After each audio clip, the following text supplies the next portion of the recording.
Hello and welcome to my channel. Today I speak against the destruction of Western civilization. It is possible for people to live together peacefully and productively, but politics damages and even destroys the necessary foundations. In fact, the damage has now become so great that the existence of Western civilization is at stake. The free market economy allows for and promotes the peaceful and productive coexistence of people.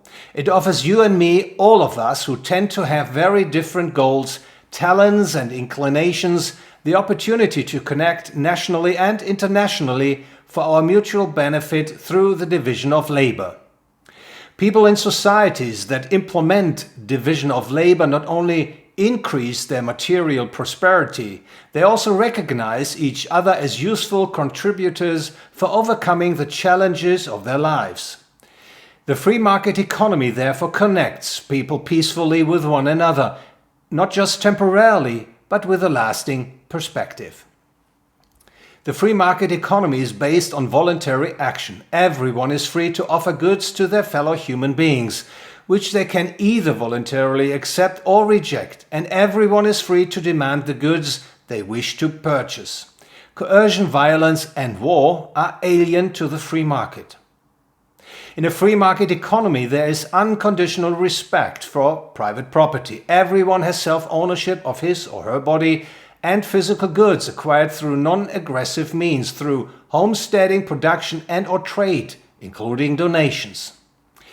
If the goods are privately owned and their prices are determined freely on the market, then it is ensured that the most urgent needs are met in the best possible way with limited resources. The free market optimally solves or diffuses the problem of scarcity that people inevitably face. The development of people's material wealth over the past 150 years is therefore not a coincidence, but rather the result of a relatively more or less free market system with all its defining characteristics: individual freedom, private property, free trade, equality before the law and peace. All these amazing civilizational achievements did not fall into people's laps, but resulted from the free market system. And to the extent that free markets are suppressed, restricted or even abolished altogether, Western civilization will gradually evaporate into thin air and inevitably be lost. The fact that today there is no longer peace and sustained economic growth, but rather ever greater crises, conflicts and loss of prosperity is because the forces whose goal is to destroy the free market economy, or what little is left of it today, have now become so frighteningly strong. The truth is that collectivist, socialist, communist ideas have gained the upper hand in the thoughts and actions of many people. Often people are not even aware of it. That's not all that surprising. After all, collectivist, socialist, communist ideas are no longer called by their real name these days. They come with new name tags. Most recently, they have been referred to as climate policy, anti-virus policy, lockdown policy, green policy, great transformation, new world order or great reset. Behind all these neologisms hides a dark notion. People should no longer be allowed to organize their lives in a system of free markets. Rather, people's destinies should be controlled and directed by a central authority, a technocratic elite, a world council, a world government. This is allegedly the only way to get humanity's problems on this globe, such as financial and economic crises, resource scarcity, terrorism, epidemics, climate change, etc., under control. The states as we know them today should be given even more unrestricted power at the expense of the freedoms of citizens and entrepreneurs.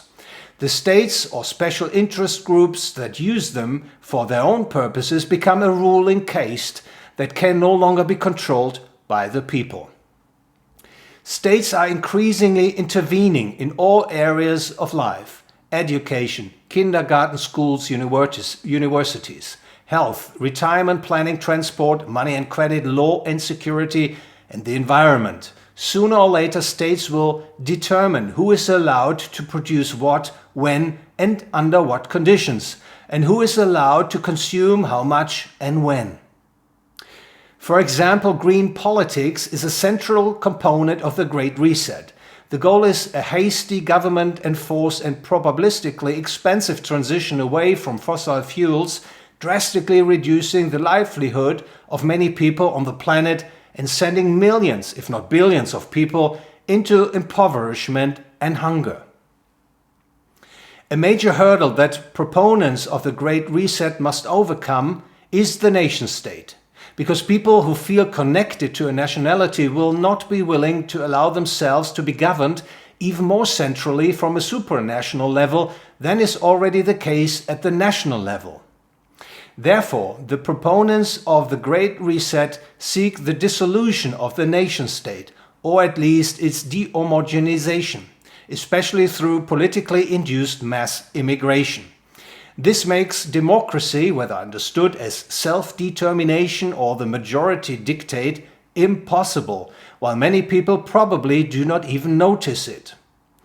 For a democracy to function at all, there must be a minimum level of harmony and consensus between the people participating, ensuring that the majority does not completely lose sight of the wishes of the minority, that the majority does not rise to an intolerable oppressive rule of the minority.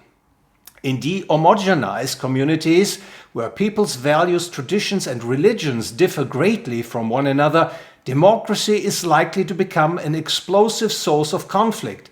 It will not bring people together but rather divide them. The fight for the majority will rage relentlessly, and who betide you who end up in the minority here?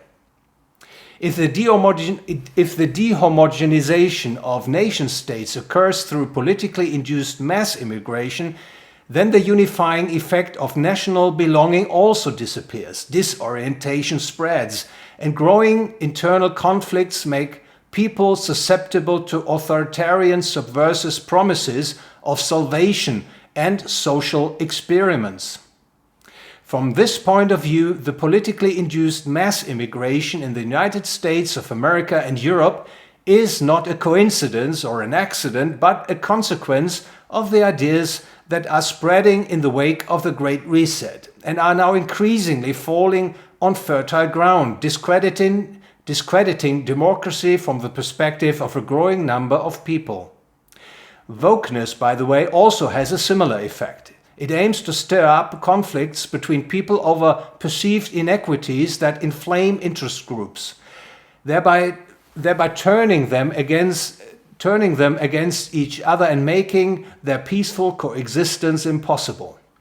Hostility, anger, and ultimately violence replace unity, charity, and peace. In addition, the state fiat money system systematically promotes living on credit and, above all, continues to drive the state's debt to ever greater heights. Most notably, it causes chronic inflation and recurring, ever-worsening financial and economic crises, which systematically impoverish and frighten the general population.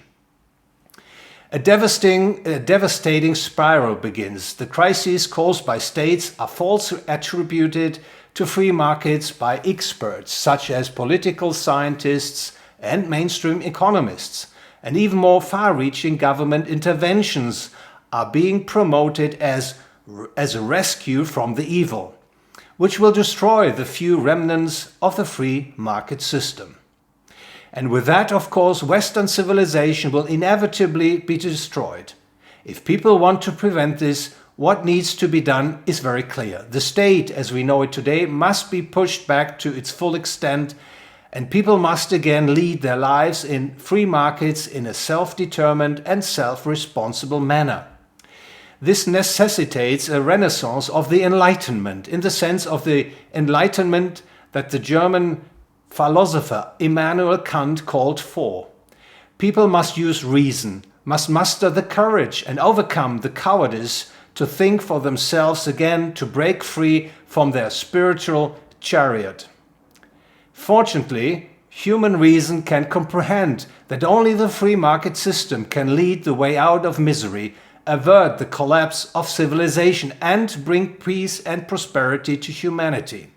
The outstanding economist and social philosopher Ludwig von Mises demonstrated this at the beginning of the 20th century. Western civilization will only persist if the free market system survives. Thank you very much for your attention. If you enjoyed the video, please like and share it, ring the bell and subscribe to my channel.